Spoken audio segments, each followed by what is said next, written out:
Mga kamanok, mag-shoutout muna tayo. Shoutout po kay Sir Alakdan Kosyamo from Tagum City. Si Sir Alakdan po ay madami din pong alagang manok. Sa mga gusto po mag-alaga ng mga manok na taga Tagum City at mga kalapit bayan niya po, i-PM nyo lang po siya. Shoutout din po kay Sir Mark Joseph Bautista from Morong Rizal. Mukhang marami din pong alagang sirama si Sir Mark. Sa lugar ng Rizal, madami po tayong malulupit na kapwa breeders dyan. Wow. Sa mga gusto pong mag-alaga ng sirama dyan sa Morong Rizal, paki-PM po si Sir Mark. Shoutout din po kay Sir Tan. Mukhang madaming alagang manok si Sir Tan. Salamat po sa suporta, kahabi. Baka po may naghahanap din po ng mga pwedeng alagaang manok, i-PM nyo lang po si Sir Tan. At sa mga di pa po nababanggit sa shoutout, sa mga next video po, uunti-untiin ko po kayo. Maraming salamat po. Another day mga kamanok, meron nga po palang nag-message sa atin si Sir Santiago Joseph Seria. Ito po yung kanyang message. Isang pwede mo palang gawing content yung mga natural remedy sa sakit ng manok. Salamat po sa magandang request na ito, Sir Joseph. Okay po. Sa pabago-bagong panahon, marami po pwedeng dumapo ng mga sakit sa ating mga alagang manok. Ito po ang mga common na mga sakit ng ating mga alagang manok na pwedeng makuha. Sipon, halak at bulutong.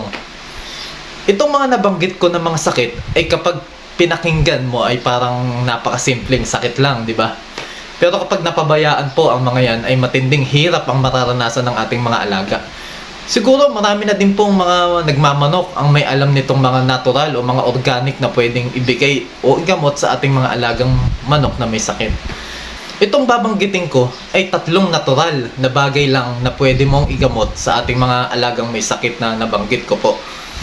Uunahin po natin ay yung fowl pox o yung bulutong. Ang organic na pwedeng igamot sa bulutong ay yung bawang na hiniwa, na pinong-pino at yung dahon ng oregano. Sa Tagalog, ang tawag dito ay suganda, sa Bisaya ay kalabo. Ang gagawin po natin dito sa dalawang ito ay didikdikin po natin hanggang sa mapisa itong dalawa na magkasama at magkahalo. Bukod sa oregano at bawang, gagamit din po tayo ng pamintang buo. Itong tatlo, ang oregano, bawang at paminta, ay kilalang may antibacterial, anti-inflammatory at antioxidant. Kaya mabisa itong panggamot. Samantalang yung oregano din ay may isang phytonutrients na tawag ay thymol, na kilalang anti-infection. Sa isang manok na tinamaan ng bulutong, isang pamintang buo po ang ipainom. Mga 5 piraso lang po. O 5 hanggang 6 na pirasong pamintang buo ay pwede na po. Ganun po for speeding.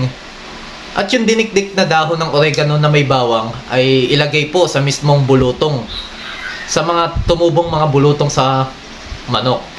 Ipapahid po sa bulutong. Nakaka-relax po sa mga manok o nakakaginhawa sa pakiramdam nila yung dahon ng oregano at bawang. Ang dahon po ng oregano ay sobrang epektibo. Mabisa din po sa sipon, pisik at halak.